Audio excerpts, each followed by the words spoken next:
Horrified and shocked today, forgotten tomorrow. Global terror and security cycle. It may seem at times that there is a never-ending and escalating occurrence of transnational security and/or international terrorism events, but it is more a correlation between media reporting and social interest. Fierce competition between traditional and online content has been waging for years, with each existing or new entity desperate for ratings, increased view counts and ability to bring in advertising revenue, which is where they actually make a profit.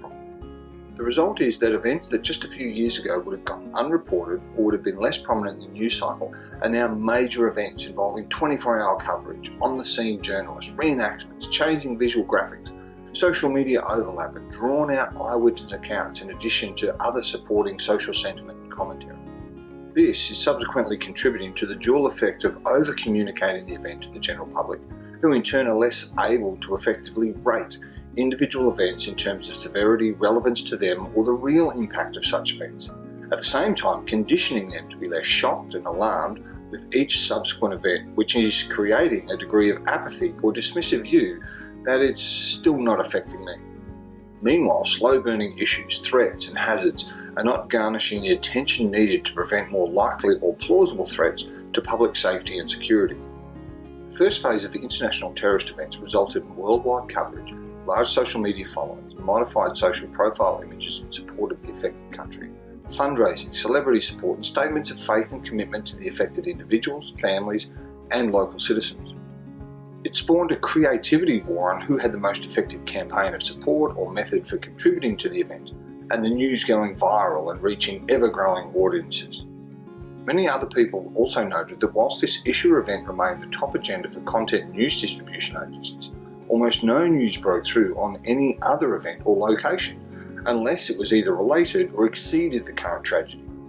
Generally, people were shocked, appalled, angry, saddened, and likely a little more alert, if not scared, of the prospect of such a terrible event happening to their local community. This sequence and impact remained true for the first few events, and then there seemed to be a rapid sequence of related incidents and terrorist attacks that surfaced almost immediately after the last major event or almost simultaneously. What started as shock and support soon turned into not more of this, or is there anything else on the news, all before anything was actually done to mitigate and respond to the initial event or events. Real change and mitigation take consideration, collaboration, approvals, budgets, resources and time to implement. You don't fix identified deficiencies in a national intelligence network overnight. You can't surge the number of available police or military on the streets without affecting the quality or depleting other routine demands. You certainly can't sustain all this, implement changes and make improvements without political and social support, not to mention supporting budget allocations. Again, nothing that is achievable in a couple of days.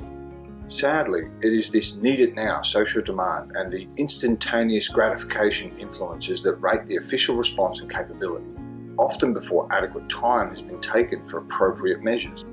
This in turn results in security theatre, where the most expedient and visual appeasement is implemented first, such as no liquids on flights, concrete blocks dropped around public areas, armed soldiers patrolling public areas, and numerous other quick-fix solutions that aren't really much of a solution but keeps the masses happy.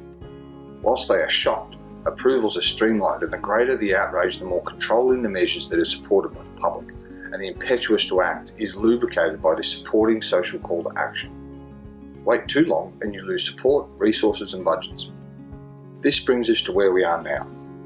Any violent individuals who physically attacks one or more people with a knife or vehicle are now a terrorist. It depends on the country in which the incident occurs. It depends upon the incident and the individual, but far too many are on a hair trigger to leap on the terrorism gravy train in the first report.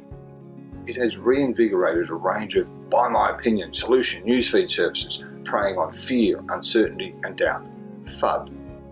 This has a massive negative effect on the profession of security, policing and public safety planning. Is the entire world far less stable and safe than it was a few years ago? Are thousands of people becoming victims or affected by events that were previously just average crime events? Not really. What does it now take to shock a society into action? How bad does an event have to be to get a response, support or news coverage? Are there going to be false reports, overstated incidents and massive overreaction to certain events? all but guaranteed. Yes, some people failed in their assigned duties. Yes, some people failed to think like a bad guy. Yes, communities failed to listen to solutions proposed years ago that would have better protected against current tactics used.